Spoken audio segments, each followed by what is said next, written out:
Voy a definir conceptos y hablar etimológicamente de los conceptos y voy a poner un ejemplo alemán de un historiador del arte que dio lugar a la definición de uno de los conceptos que también voy a explicar.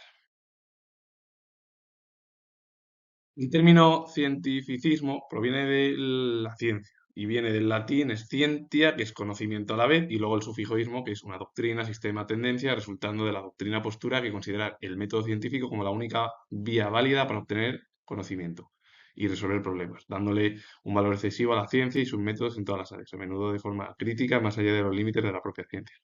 El cientificismo lo que es una teoría en la cual se lleva a cabo la máxima absoluta y postura radical de que la ciencia está por encima, incluso más allá todavía de la ciencia. Luego provoca el propio cientificismo que sea una radicalización que provoque que a lo mejor se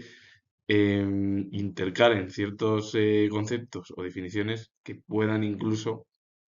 no acordar con lo de ello. Por ello, siempre en el ámbito es verdad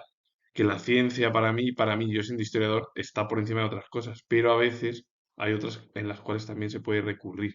a ese ámbito. Pero normalmente, para mi opinión, la ciencia está por encima de a lo mejor de los dogmas y de otras cosas del mundo del mundo de Dios o todo ese mundo religioso que habla. Y el escepticismo viene del griego que significa el que examina, el que investiga, el que duda, derivado del verbo es que tomai, que es examinar, mirar u observar. Por lo tanto, etimológicamente el propio término significaría que un escéptico es alguien que observa con cuidado y reflexiona antes de aceptar algo como verdad. Una postura central en la filosofía antigua y moderna que cuestiona la posibilidad de un conocimiento absoluto. El escepticismo es aquel que que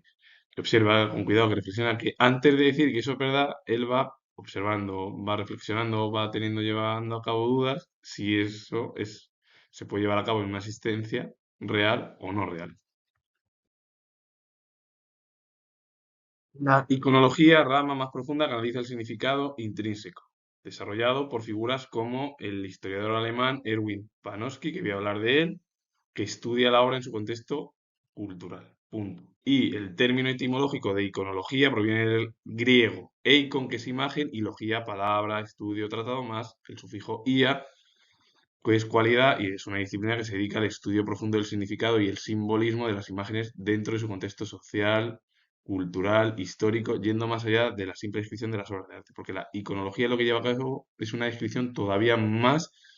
que la propia eh, iconografía, que son imágenes al final, porque la iconología lo que se encarga es de llevar a cabo casi una descripción pues mucho más allá, en el sentido de inspeccionarla todavía más, que lleve a cabo una explicación todavía más rigurosa y que pueda ser pues mejor entendible por parte de para la población o que llegue de la forma más sencilla y simple al resto de la población si tiene interés en el ámbito cultural. Y la iconografía es el estudio, descripción y clasificación de las imágenes, símbolos y temas de arte, centrándose en identificar personajes, atributos y significados, especialmente religiosos y mitológicos. También se refiere al conjunto de imágenes que comparten un tema o un estilo, como es la iconografía cristiana, y en diseño gráfico al conjunto de iconos visuales que marcan para comunicar mensajes de forma rápida y universal, facilitando la experiencia de usuarios en las apps o en la web, porque la iconografía en sí, para centrar y definir en una sola frase, es el estudio, descripción y clasificación de las imágenes, símbolos y temas de arte que se centran en la identificación de los personajes, los atributos, los significados que pueden ser religiosos o mitológicos normalmente, o también que se centren más en un tema o estilo como la iconografía cristiana. Y el término iconografía viene del griego eikon, que es imagen, y grafén, que es escribir o trazar, totalmente diferente de iconología, porque iconología es igual, es imagen, lo que pasa es que el otro es un tratado. Por lo tanto, etimológicamente, ¿qué significaría el término iconografía? Pues escritura en imágenes o descripción de imágenes. Y se refiere al estudio, descripción, identificación y clasificación de los temas y símbolos en obras de arte, centrándose en el significado y los atributos que acompañan a las figuras para entender su mensaje. Porque una obra de arte que escribe también tiene un mensaje y la iconografía se encarga de llevar a cabo ese estudio para que el resto de la población mundana, como diríamos, o que no es especialista, lo pueda entender de la manera más sencilla, eficaz, eh, y comprender cualquier persona, pues, qué significado tienen los cuadros, por ejemplo, o las obras de arte. La grafología es una ciencia aunque se la considera una pseudociencia. Aunque es una disciplina que analiza la escritura manuscrita para interpretar la personalidad, el carácter y el estado psicológico de un individuo basándose en la premisa de que cada trazo es una manifestación del cerebro y refleja aspectos inconscientes del autor, se aplica en áreas como la selección personal, orientación vacacional, terapias, peritajes, aunque se considera una pseudociencia por la falta de evidencias científicas, definiéndose en nuestro país, es decir, en España, como el estudio de las particularidades de la letra para identificar o averiguar características psicológicas. Pero la grafología lo que intenta llevar a cabo es un estudio de cómo es el comportamiento a la hora de escribir cada individuo. Su término que proviene del griego antiguo, combinando grafos, que es escritura, grabar o escribir, y logos es el estudio, tratado o ciencia, por lo que etimológicamente el término grafología podríamos explicarlo como el estudio de la escritura para analizar la personalidad y características psicológicas de cada individuo o del individuo. Porque la grafología se encarga del estudio minucioso de cómo es el comportamiento del ser humano o de cada persona a través de la manifestación del cerebro y cómo lo refleja el inconsciente a través de la escritura. Y ahí se lleva a cabo si miente o no miente cada persona. Erwin Panofsky fue historiador del arte alemán, se licenció en Friburgo en 1914, fue profesor de historia del arte en la Universidad de Hamburgo durante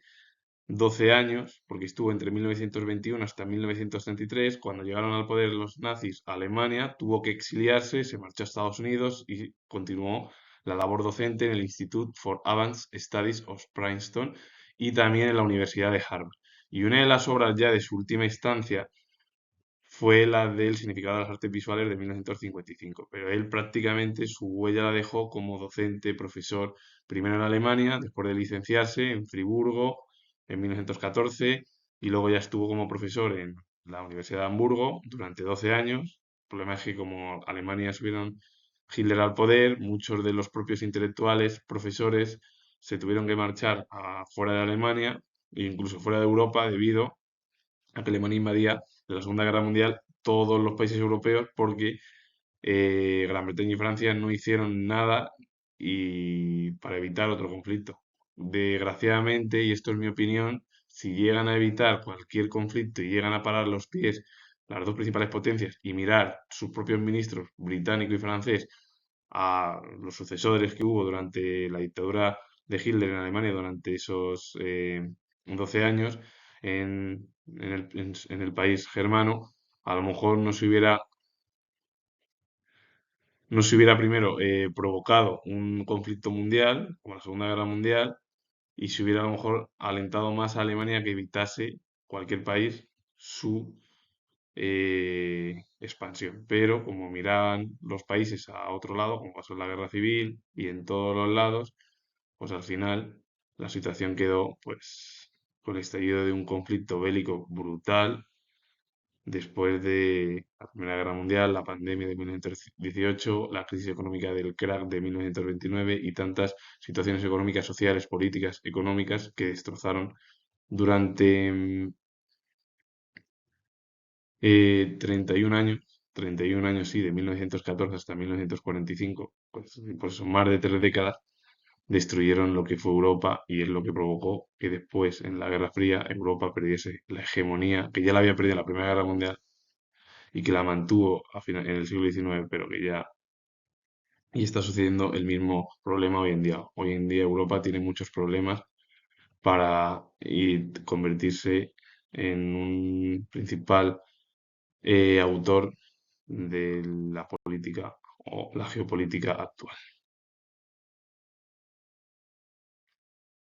Criticismo viene o deriva del griego críticos, capaz de juzgar, y krineines, separar, discernir, decidir, y el sufijo ismo, que es doctrina o actividad, significando una doctrina filosófica que investiga los límites y fundamentos del conocimiento humano. Una postura de examen y juicio sobre las ideas, como desarrolló el propio Kant para superar el dogmatismo y el escepticismo, porque el criticismo en realidad es una crítica al propio conocimiento humano y se lleva a cabo sobre todo en la ilustración, como es el propio Kant,